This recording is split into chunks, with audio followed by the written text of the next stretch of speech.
This video sponsored by SBO Digital Marketing. Join SBO Digital Marketing. Work from home opportunity. Mobile based part time job. Perfect for students, homemakers, and job seekers. Use your free time to earn. No fixed hours. Work at your convenience. Just share and publish content. Simple task, no selling or no referral. Have a Facebook, Instagram, or YouTube account? You're already eligible. Earn daily income with instant payouts. Start from day one.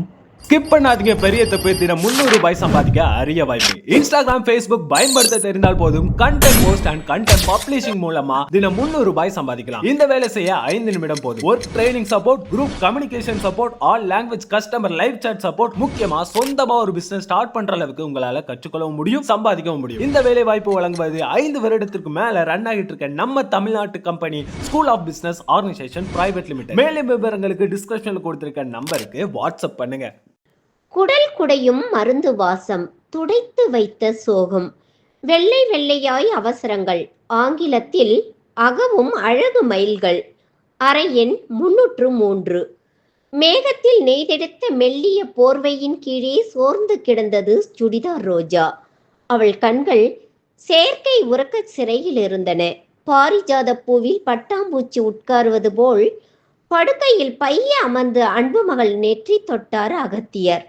மாலை நேரத்து வெயிலாய் அது சூடு குறைந்து சுட்டது. உடம்பில் இப்போது உப்பு நீர் இல்லை. சுவாசப்பை சுத்தம், நுரையீரல் தரைவரை பிராணவாயு பிரயாணம்.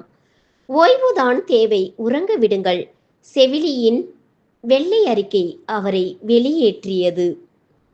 அறைக்கு வெளியே தூரத்தில் தெரிந்த துண்டு வானத்தையே பார்த்து சலித்த கலைவண்ணன் தன் பக்கத்தில் இருந்த பூந்தொட்டியில் தன் இதயம் போல் துடித்துடிக்கும் இலைகளுக்கு தாவினான். சிகரெட் புகை சிந்தனை கலைத்தது. புகைக்கு பின்னே அகத்தியர் தோன்றினார். நல்ல உயரம், நாகரிக தோற்றம்.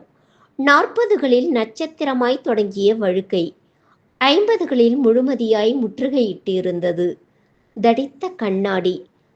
தங்க பிரேமுக்காக மன்னிக்கலாம். பெரும் தொழிலதிபர். நாடாளுமன்றத்தில் வரிபாக்கி பட்டியலில் வந்து போகிறவர். கலைவண்ணனுக்கு அவரிடம் பிடித்தது அவர் பெண், பிடிக்காதது அவர் பிடிக்கும் சிகரெட். தமிழை இன்னும் கொஞ்சம் மென்மையாக கையாண்டிருக்கலாம் என்றார் அகத்தியர் புகழ் சூழ. இப்படி நீரச்சம் கொண்டவள் என்று நினைக்கவில்லை நான்.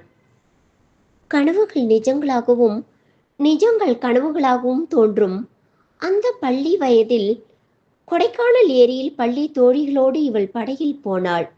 அது கவிழ்ந்தது. மீட்கப்பட்டவள் இவள் மட்டும்தான். சில நாட்களில் ஏரி எங்கும் சீருடை பிணங்கள் மிதந்தன. அன்று கொண்ட நீரச்சம் இன்றும் தீரவில்லை. நீரச்சம் நிரந்தர அச்சம் அல்ல, நிச்சயம் களையலாம். இல்லையென்றால் அந்த பயம் உடலையும் மனதையும் உள்ளிருந்தே தின்றுவிடும்.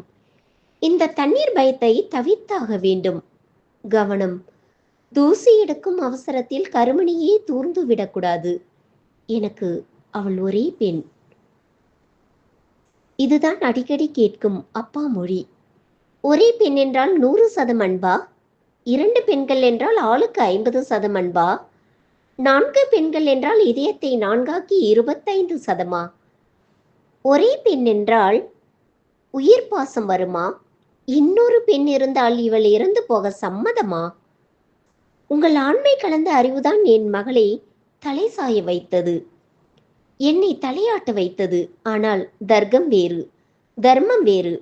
சில குணங்களை எதிர்த்திடக்கூடாது, ஏற்றுக்கொள்ள வேண்டும்.